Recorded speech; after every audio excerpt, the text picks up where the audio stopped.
Hello everyone, मैं हूँ श्रुति और स्वागत है आपका मेरे चैनल श्रुतुल्स डायरी में। अभी बज रहे हैं शाम के 8, लगभग 8 बजने वाले हैं, 8 बज चुके हैं, यू कैन अज्यूम।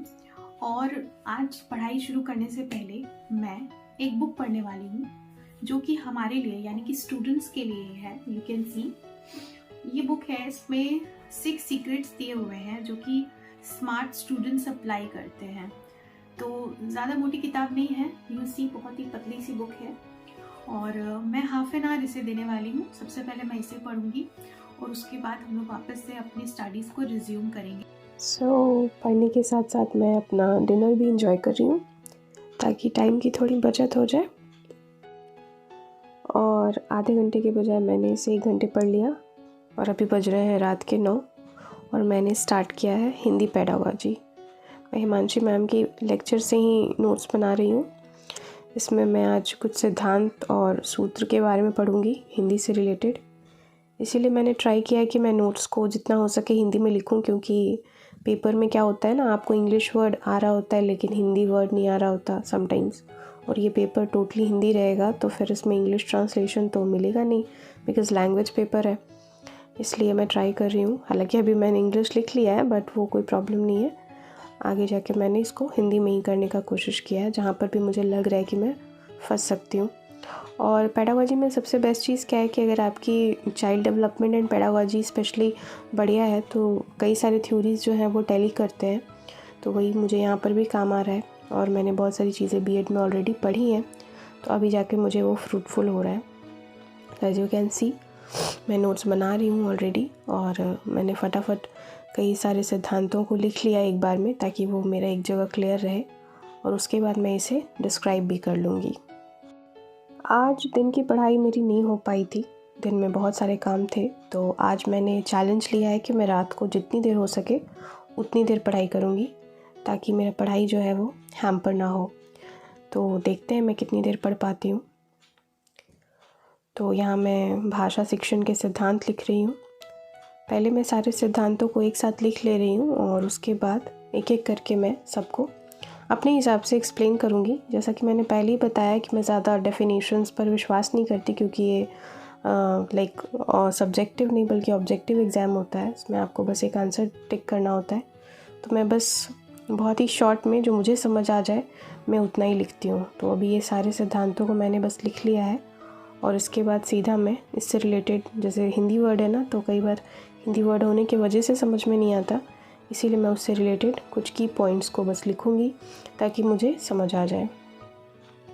तो आप देख सकते हैं मैं फटाफट लिखने की तैयारी में ही हूँ, लिख रही हूँ।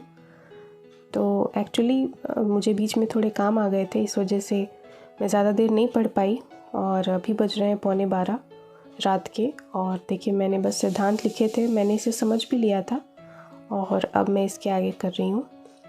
तो मैंने डिसाइड किया है कि यार जहाँ तक हो सके हिंदी पेडागोजी को पहले कंप्लीट करते हैं। कम से कम 1 घंटे तो मैं इसे दूंगी ओवरऑल और उसके बाद ही दूसरे सब्जेक्ट में मैं मूव करूँगी। और अभी मैं प्रीवियस ईयर क्वेश्चंस भी नहीं करूँगी, पहले मैं कुछ नोट्स कंप्लीट कर लेती हूँ उसके बाद ही।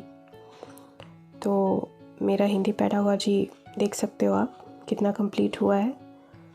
मैंने लगभग 2 और आधे यानी कि 2.5 पेजेस लिख लिए और कुछ क्वेश्चंस भी सॉल्व किए थे। टोटल 10 क्वेश्चंस और सारे के सारे सही हो गए थे मेरे। अब बज रहे हैं रात के 12:45 और मैंने स्टार्ट किया है ईवीएस। तो ईवीएस का ये क्लास 3 है मैम का, हिमांशी मैम का, और मैं इसे भी अच्छे से कंप्लीट कर रही हूँ। ईवीएस जनरली पढ़ने में अच्छा ही लगता है, सभी चीज़ें ईजी हैं, कहीं कोई दिक्कत नहीं है, बस इसमें कई सारे फैक्ट्स होते हैं तो वो मैं भूल ना जाऊँ, इसीलिए उसे लिखना ज़रूरी है। क्योंकि जब हम वीडियो देखते हैं ना तो हमें ऐसा लगता है कि ओके सब तो आता ही है, लेकिन कई बार बहुत छोटे से माइनर पॉइंट्स भी आपके एग्ज़ाम में मिस हो सकते हैं। इसलिए बेटर है कि आप नोट्स बनाएं, क्योंकि मैं भी ज़्यादा नोट्स में विश्वास नहीं रखती थी, लेकिन नहीं, अब मैं कोई रिस्क नहीं लेना चाहती, बिकॉज़ वैसे भी सीटेट साल में एक बार आ रहा है। So I am making notes, I hope you understand. मुझे लगता है कि सारे सब्जेक्ट्स का पढ़ने का एक अलग तरीका होना चाहिए और होता भी है। जैसे कि ईवीएस जो हम लोगों को पढ़ने के लिए इंस्ट्रक्ट किया गया, जो सिलेबस में है, इसमें फैक्ट्स बहुत सारे हैं, क्योंकि बच्चों को कहानी के माध्यम से या किसी भी तरह से बहुत सारी बातों को समझाने की कोशिश की गई है। सो हमें उन बातों को समझना है, साथ ही साथ जो फैक्ट्स दिए गए हैं वो हमें याद होने चाहिए, क्योंकि जो सीटेट है इसका डिमांड यही है। तो EVS की यही स्ट्रैटेजी है मुझे लगता है। तो यूसी अभी मैंने EVS ख़त्म कर लिया है और अच्छी खासी पढ़ाई हो गई, बहुत सारे फैक्ट्स मैंने कलेक्ट कर लिए। तो मुझे लगता है कि ये इनफ है और अब मैं स्टार्ट कर रही हूँ मैथ्स पेडागॉजी। एक्चुअली ये मेरी पहली क्लास है, इससे पहले मैंने इसे स्टार्ट नहीं किया था, लेकिन मैंने कई बार इसके सेट्स लगाए हैं, प्रीवियस ईयर क्वेश्चंस बनाए हैं। तो मुझे इसके जो पेडागॉजी वाले क्वेश्चंस थे वो फंसा देते हैं, बहुत ज़्यादा तो नहीं रहते लेकिन फिर भी लाइक वो स्कोरिंग होता है। तो मैंने सोचा कि इसको भी छोड़ना नहीं चाहिए। और ये एक क्लास मुझे मिल गई हिमांशी मैम की, जो एक आई थिंक 1.5 घंटे की क्लास है और मैं इसे आज ही चाहती तो कंप्लीट कर सकती थी। अब लेट्स सी मैं कितना कर पाती हूँ। तो आई थिंक इतना इनफ होगा। और अभी फ़िलहाल मैं कोई भी सब्जेक्ट के प्रीवियस ईयर नहीं लगाने का ऐसा सोच रही हूँ। पहले मैं सारे थ्योरीज, सारे कॉन्सेप्ट्स अपने क्लियर करना चाह रही हूँ सो दैट कि बेनिफिशियल हो। तो ये मैंने मैथ्स की पेडागॉजी कंप्लीट कर ली जितना मैं आज कर पाती, तो ठीक ठाक ही हो गया। अब आप मुझे कमेंट सेक्शन में ये बताएंगे कि आज मैंने टोटल कितने घंटे की पढ़ाई की और आपको मेरा नाइट स्टडी रूटीन कैसा लगा। आई होप आपको पसंद आया होगा। तो अब बज रहे रात के 2:15 और मैं जा रही हूँ सोने, लेकिन सोने से पहले मैं वापस से वो किताब पढ़ूँगी और आप देख सकते हैं मुझे वो पढ़ते पढ़ते 3:30 बज चुके हैं। I hope you like it. Bye bye.